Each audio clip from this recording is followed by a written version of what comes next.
9 August हा दिवस का साजरी करतो तुम्हाला माहिती आहे का?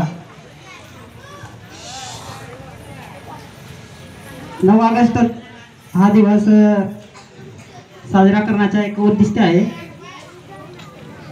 जे की स्वित्झर्लंड ऐकलंय का तुम्ही?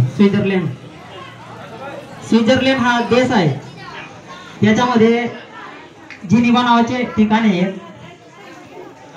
तिथं आपल्या आदिवासी हक्काबद्दल आणि आदिवासी संस्कृतीचे संरक्षणाबद्दल चर्चा करण्यात येते.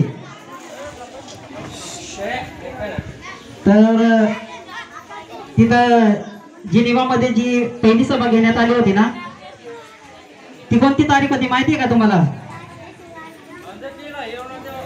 9 ऑगस्ट आणि सन होता 1982.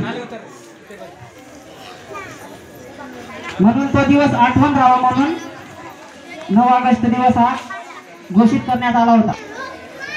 आणि तो पुढे जाऊन 1994 मध्ये त्याची स्थापना झाली. म्हणून आपण 1994 पासून 9 ऑगस्ट जागतिक आदिवासी दिवस म्हणून साजरा करतो. आणि त्याच्यापूर्वी पण खूपच आपले आदिवासी क्रांतिकारी होऊन गेले, जसे ते आपले तंट्या बिल आहेत, बिरसा मुंडा आहेत आणि खाजा नाईक. खाजा नाईक हे आपले आदिवासी क्रांतिकारी, ओळखत असाल तुम्ही त्यांना. आणि त्यांच्या बरोबर सहभागी होते ब्रिटिशांबरोबर जे लढा चालू होता त्यांच्या सहभागी होते मेवासिया नाईक, महादेव नाईक, दौलत नाईक, आनंदा नाईक आणि काळू बाबा. आणि आपले मंदाना गाव कोणी कोणी ऐकलंय? मंदाना गावाचे रुमाल्या नाईक हे 1857 मध्ये त्यांच्या बरोबर ब्रिटिशांबरोबर युद्ध होते ना, त्यांच्यामध्ये सहभागी होते.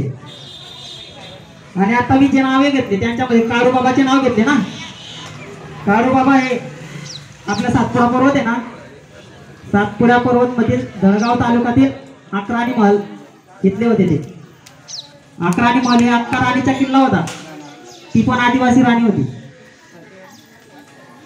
म्हणून आपण हा 9 ऑगस्ट दिवस साजरा करतो, कारण की तिथं आपल्या आदिवासी हक्काचे संरक्षण आणि आदिवासी संस्कृतीचा आदर करावा याच्याबद्दल तिथं चर्चा व्हायची.